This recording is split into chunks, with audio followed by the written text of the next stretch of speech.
परमादरणीय इस संस्थान के निदेशक महोदय, हमारे इस संस्थान में कार्य कर रहे सभी शिक्षक भाई और शिक्षिका बहने, आज के इस बाल दिवस आधारित कार्यक्रम का संचालन कर रही छात्रा मनस्विनी भारती, हमारे सभी प्यारे नन्हे मुन्ने बच्चों,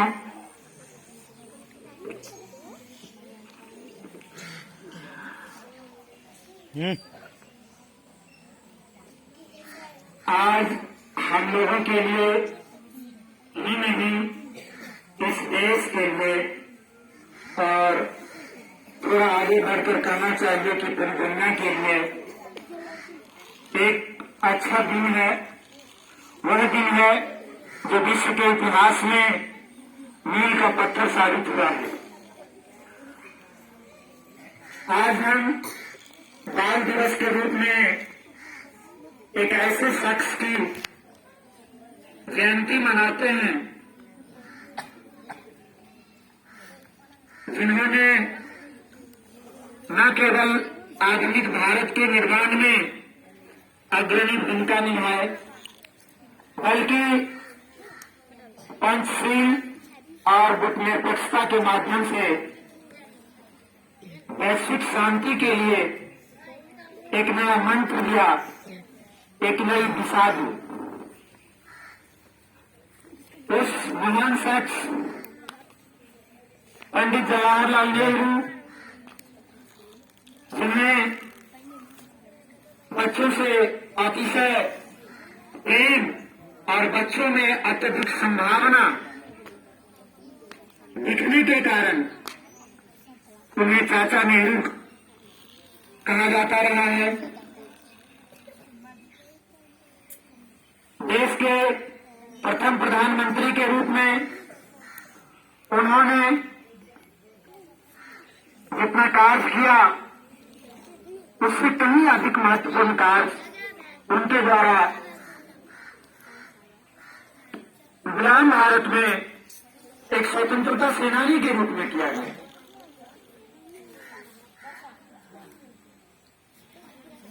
बातें उनके बारे में बहुत सारी, जानने की जो बातें हैं, अनुकरण करने की जो बातें हैं, वो यह है कि गांधी जी और नेहरू जी के विचार सब जगह नहीं मिलते थे। दोनों के विचार में अंतर था। गांधी जी परंपरा और संस्कृति को अत्यधिक महत्व देना चाहते थे, जबकि नेहरू जी आधुनिकता का समावेश करना चाहते थे। गांधी जी मशीनीकरण के बहुत बड़े विरोधी थे। उनका मानना था कि देश में मशीनीकरण से बेरोजगारी आएगी, जबकि नेहरू जी का विचार था, उनका मानना था कि मशीनीकरण से देश का उत्पादन बढ़ेगा और उत्पादन बढ़ने से देश की अर्थव्यवस्था बड़ी होगी। देश की अर्थव्यवस्था बड़ी होने से दुनिया के नक्शे पर भारत का एक बड़ी पहचान बनेगा। ऐसे कई उदाहरण हैं जहां गांधी जी और नेहरू जी में मतभिन्नता थी, फिर भी स्वतंत्रता सेना के लड़ाई के इतिहास से लेकर आजादी मिलने तक देश के प्रथम नेतृत्वकर्ता के चयन पथ में गांधी ने जवाहरलाल नेहरू पर अत्यधिक विश्वास किया।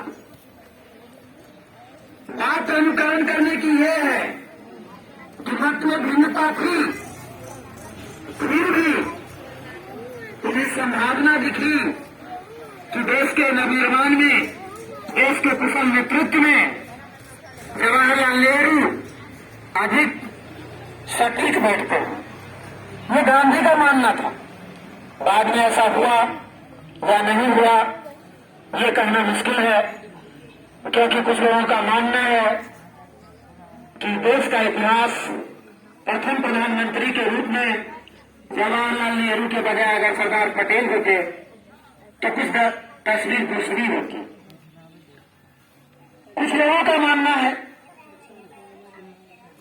कि जवाहरलाल नेहरू ने आधुनिक भारत के नवनिर्माण में आजादी के बाद काफी महत्वपूर्ण भूमिका निभाई।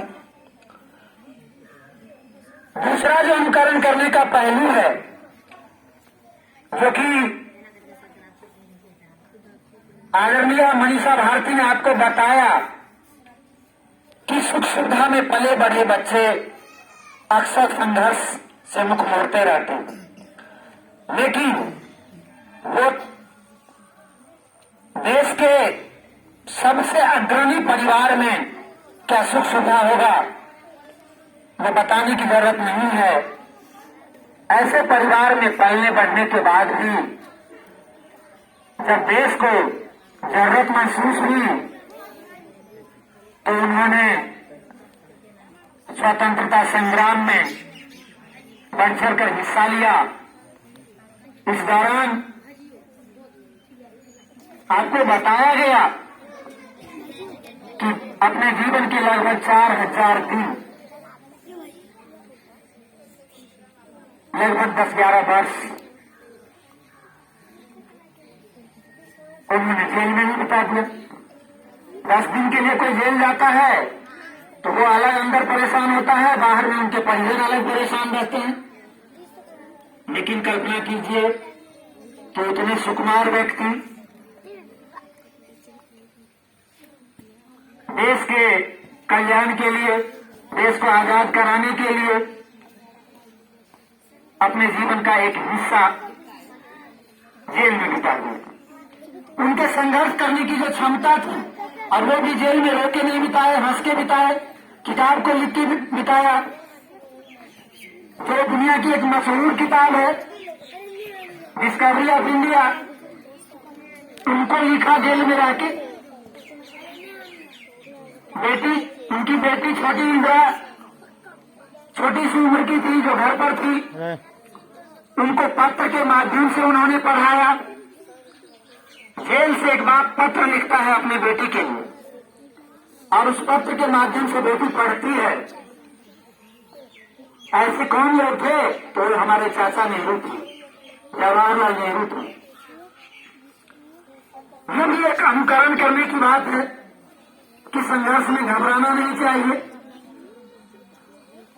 व्यक्ति के जिंदगी में संघर्ष आना आवश्यक है, उससे उनके चरित्र में निखार आता है, उनका साहस बढ़ता है।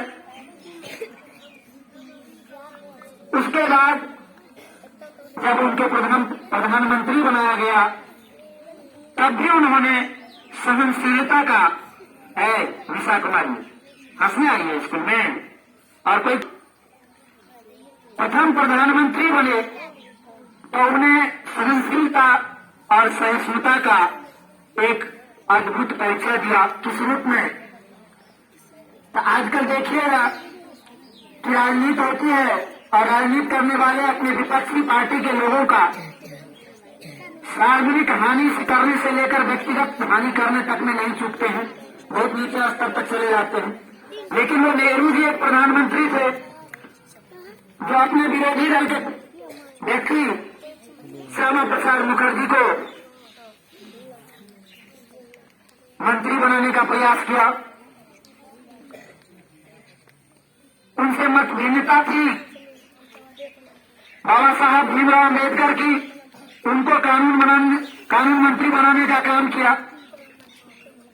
उनकी एक इससे उनके सहिष्णुता का पता चलता है, इस बात का पता चलता है कि सामने वाला व्यक्ति हमारा विरोधी हो सकता है, फिर भी अगर समाज के कल्याण के लिए अच्छा है, देश के कल्याण के लिए अच्छा है, तो हम उसको उचित उत्तरदायित्व दें, उनको उचित पद दें।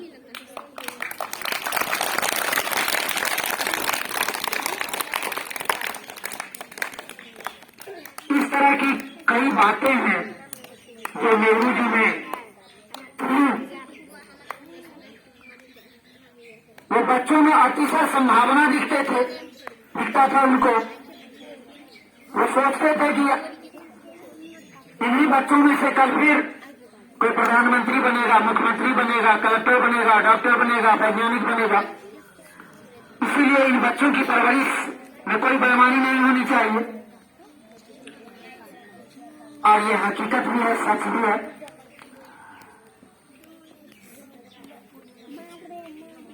जिस तरह सूर्य हमें जिंदगी देता है, चांद हमें रोशनी देती है, फिर भी सूरज का धूप कभी कभी बड़ा तीखा लगता है। चांद के सतह पर भी कुछ दाग हैं। उसी तरह नेहरू जी का जीवन भी कुछ भावों से समाया हुआ है। नेहरू जी के कुछ कार्य आजादी के लड़ाई के अंतिम वर्षों में ऐसे हुए जिनके कारण देश को कुछ जगह हानि भी झेलनी पड़ी। लेकिन अगर उसका एक समग्र मूल्यांकन किया जाए तो नेहरू जी का योगदान देश के आजादी से लेकर देश के नवनिर्माण तक में अविस्मरणीय रहा है। इस पर कोई संदेह नहीं किया जा सकता है। इन सब कारणों से उनका जयंती मनाया जाता है, उनके जन्मदिन पर उन्हें याद किया जाता है। और बच्चों से चूंकि बहुत ज्यादा लगाव था, इसलिए उनके जन्मदिन को बाद में बाल दिवस के रूप में मनाया जाने लगा। जैसा कि आपको श्यामानंद सर बताए कि वर्ष 1956 ईस्वी से ये बाल दिवस का आयोजन किया जा रहा है। आप जानकारी रखें कि बाल दिवस पूरे दुनिया में मनाया जाता है, लेकिन अलग अलग तिथियों में। दुनिया के अलग अलग देशों में अलग अलग दिन बाल दिवस मनाया जाता है और अलग अलग कारणों से मनाया जाता है। उदाहरण स्वरूप जान लीजिए कि हमारा बगल का पड़ोसी देश चीन है, वहां 4 अप्रैल को बाल दिवस मनाया जाता है। हमारा पड़ोसी देश पाकिस्तान है, वहां 1 जुलाई को बाल दिवस मनाया जाता है।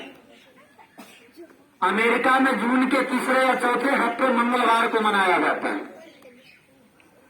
तो दुनिया के अलग अलग देशों में भी लेकिन बाद में मनाया जाने लगा है। और एक और तिथि आपको याद रखनी चाहिए कि अंतर्राष्ट्रीय बाल दिवस भी मनाया जाता है। कब? 20 नवंबर को अंतर्राष्ट्रीय बाल दिवस मनाया जाता है। 20 नवंबर को अंतर्राष्ट्रीय बाल दिवस मनाया जाता है और उसका मुख्य उद्देश्य होता है कि बच्चों के अधिकार के प्रति लोगों को जागरूक किया जाए और पूरे दुनिया में एकजुटता को बढ़ावा दिया जाए। बच्चों के अधिकार के प्रति जागरूक हों लोग और पूरा दुनिया एकजुट हो, इस ख्याल से पूरे दुनिया में बाल दिवस एक साथ मनाया जाता है। 20 नवंबर को जो आज से 6 दिन के बाद मनाया जाएगा और उसे अंतर्राष्ट्रीय बाल दिवस कहा जाता है।